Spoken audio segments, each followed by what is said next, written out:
தமிழகத்தில் நடந்து முடிந்த 17வது சட்டமன்ற தேர்தலுக்கு பிறகு தமிழக அரசியல் களங்களில் கூட்டணி கட்சிகளுக்கிடையே பல்வேறு விதமான புதிய நகர்வுகள் தினம் தினம் அரங்கேறி வருவதை காண முடிகிறது. ஒரு புதிய அரசியல் சக்தியாக உருவெடுத்து ஆட்சிக் கட்டிலில் அமர்ந்து தமிழகத்தில் ஆட்சி பீடத்தை அலங்கரித்து வரும் தமிழக வெற்றிக் கழகத்தின் தற்போதைய நகர்வுகளும், அதையொட்டி பாட்டாளி மக்கள் கட்சி, விடுதலை சிறுத்தைகள் ஆகிய கட்சிகள் அடுத்தடுத்து எடுக்கும் அரசியல் அதிரடி நகர்வுகளும் தமிழக அரசியல் வட்டாரத்தில் உற்று நோக்கப்படும் முக்கிய பேசும் பொருளாகவும் மாறி வருகிறது. சமீப நாட்களாக பாட்டாளி மக்கள் கட்சி தமிழக வெற்றிக் கழகத்துடன் ஒரு இணக்கமான உறவையும் நெருக்கமான தொடர்பையும் வைத்துக் கொள்ள முயற்சி செய்து வருவதை காண முடிகிறது. தாவேகா அரசு சாதிவாரிய கணக்கெடுப்பு விஷயங்களில் அக்கறையும் கவனமும் எடுக்கும் என்பதான நிலைப்பாட்டில் ஆரம்பத்திலிருந்து தனது நிலைப்பாட்டில் உறுதி கொண்டிருக்கிற சூழலில் தாவேகா அரசு சமூக நீதி கணக்காய்வு நடத்தப்படும் என்பதை அறிவித்த நிலையில் பாமக அதனை உடனடியாக வரவேற்று தனது அரசியல் ஆதரவு நிலைப்பாட்டுகளை வெளிப்படுத்தியதோடு பாமக தலைவர் டாக்டர் அன்புமணி ராமதாஸ் மற்றும் தாவேகா தலைவர் இடையிலான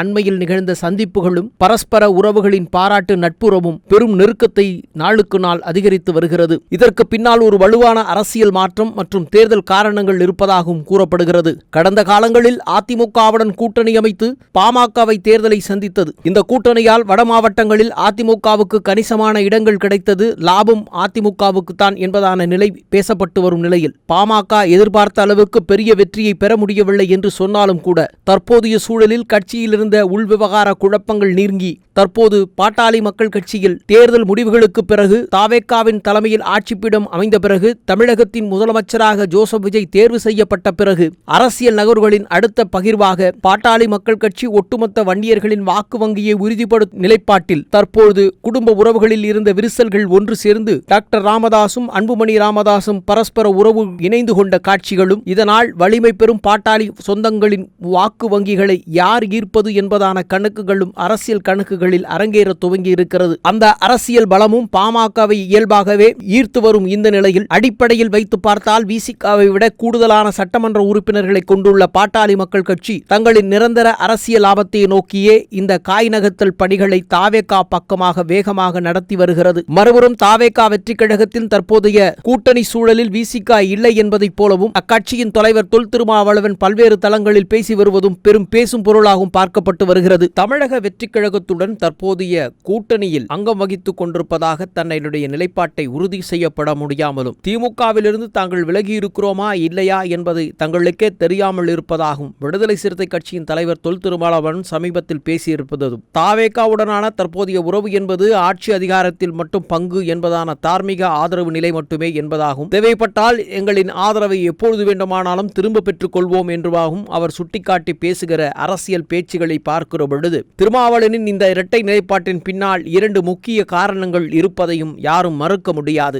ஒன்று, பாஜக அல்லது பாமக இடம்பெறும் எந்த ஒரு கூட்டணியிலும் விடுதலை சிறுத்தை கட்சி இணையாது என்பதில் திருமாவளவன் நீண்ட காலமாக அரசியலில் நீண்ட நெடிய தெளிவுடனும் இருந்து வருகிறார். தற்போது பாமக தாவேகாவை நோக்கி நகர்வதால் விடுதலை சிறுத்தை எச்சரிக்கையுடன் செயல்பட வேண்டிய காலகட்டத்திலும் இருப்பதாகவும் பார்க்கப்படுகிறது. இரண்டாவது, விசிகாவின் முக்கிய தலைவர்களில் ஒருவரான ஆளுநர் ஷானவாஸ் போன்றவர்கள் கட்சியை முழுமையாக தாவேகா பக்கம் நகர்வதை தற்போது விரும்பாத நிலையில் திமுகவுடன் உறவு வைத்துக் கொண்டிருப்பதான சூழல்களும் அதிகரித்து வருகிறது. அதே நேரத்தில் விடுதலை சிறுத்தை கட்சியிலிருந்து வெளியேறுபவர்களை வளைத்து போடுவதற்கு திமுகவும் தயாராகி நின்று கொண்டிருக்கிறது. அந்த வகையில் தான் பனையூர் பாபு போன்ற நிர்வாகிகள் எல்லாம் திமுகவில் இடம்பெயர்ந்தது என்பதான செய்திகளையும் பார்க்க முடிகிறது. இந்த நிலையில் கூட்டணியை உறுதி செய்து அறிவித்தால் அது கட்சிக்குள் உள்விவகார சிக்கலை ஏற்படுத்தலாம் என கருதும் விடுதலை சிறுத்தை கட்சியின் தலைவர் தொல் திருமாவளவன் தனது அரசியல் நிலைப்பாட்டில் எந்த சூழலையும் எந்த நிலைப்பாட்டையும் பகிரங்கமாக அறிவிக்காமல் தேவைப்படும் சூழலுக்கேற்ப தன்னுடைய நிலைப்பாட்டை உறுதிப்படுத்திக் கொண்டு தன் நிலையில் தெளிவாக நின்று கொண்டு அரசியல் நகர்த்தி வருகிறார். இந்த நிலையில் தமிழக வெற்றிக் கழகத்திற்கு